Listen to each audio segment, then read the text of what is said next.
not see it, but a landowner has just installed a brand new saturated buffer under this grassed buffer strip.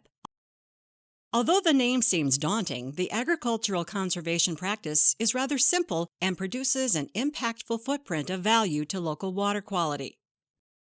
The principle is simple, but to understand how the saturated buffer strip works, you must understand what's going on within a crop field. Most agricultural crop ground in the Midwest is tiled. Tiles are plastic perforated tubes buried anywhere from 3 to 6 feet underground. The small holes on the tubing allows for excess water that isn't bound to the soil to enter the tile and drain into nearby ditches, streams, and rivers.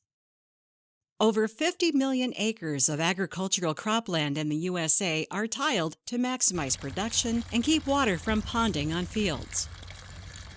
The saturated buffer strip comes into play by diverting the water somewhere else before it enters the streams. A control box attached to a field tile outlet distributes water laterally along a vegetative buffer through a perforated tile. As water drains into the buffer strip and saturates the ground, Mother Nature goes to work. Soil bacteria start converting the nitrate form of nitrogen into harmless nitrogen gas. At the same time, the living roots of the perennial vegetation absorb water and the nutrients dissolve in it. Cleaner and colder water slowly seeps into the stream. It's that simple.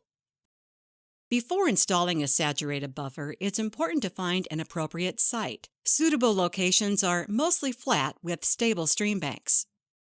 All soils are suitable except for high gravel and sand content soils due to their ability to drain water at a faster rate. Soils rich in organic matter are ideal for converting the nitrates into nitrogen gas due to the high volume of bacteria and microbes in the organic matter. Saturated buffers cannot be installed where there is an outlet connected to a surface intake because it could damage the saturated buffer control box.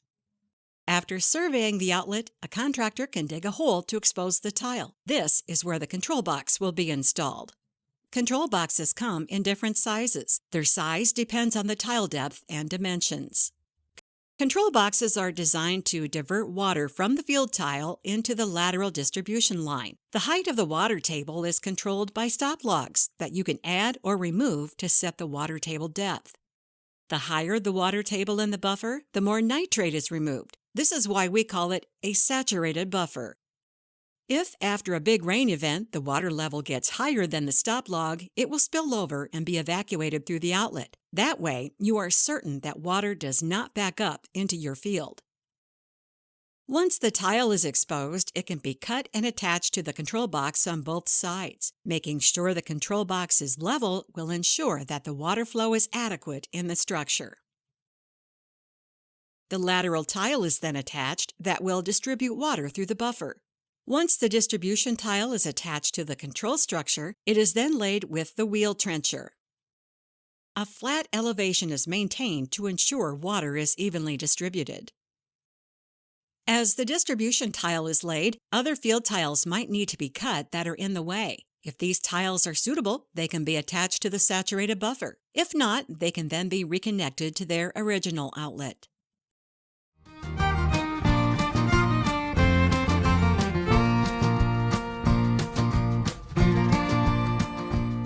The hard work is burying the control structure. It must be done by hand like in old times because machine fill can throw the box off balance or damage it. The vegetative buffer needs to be at least 30 feet wide to accommodate the saturated buffer. In this case, the producer decided to widen his 70-foot buffer strip to 100 feet. He planted the buffer with brome and orchard grass. Native grasses and plant species are also good choices because they support pollinators and birds. That's it. You now have a saturated buffer that effectively filters out cleaner water and keeps harmful nitrate and nitrite out of your water sources. If you are interested in installing one of the most effective water quality land practices on your farm, get in touch with your local soil and water conservation district office.